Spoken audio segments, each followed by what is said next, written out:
Kini Amar sudah dipindah ke Lapas Cipinang, Jakarta untuk dihadirkan dalam sidang Pengadilan Negeri Jakarta Pusat pada Kamis 18 Desember 2025. Kondisi tubuh aktor Amar Zoni setelah dipindahkan ke Lapas Nusa Kambangan diungkap kuasa hukum Amar, John Matias.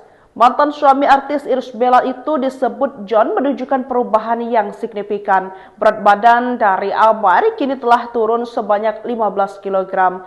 John melihat fisik dari Amar kini lebih bagus dari sebelumnya. Sayangnya John sendiri tak bisa mengambil foto saat menjenguk sang aktor. Ini merupakan sidang perdana yang dihadiri Amar Zoni secara tatap muka.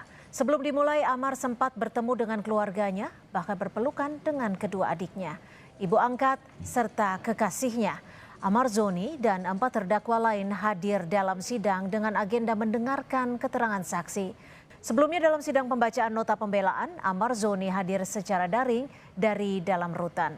Amar Zoni kedapatan mengedarkan sabu dan tembakau sintetis dari dalam rutan Salemba. Akibatnya Amar dipindah ke sel isolasi berkeamanan maksimum di Lapas Nusa Kambangan.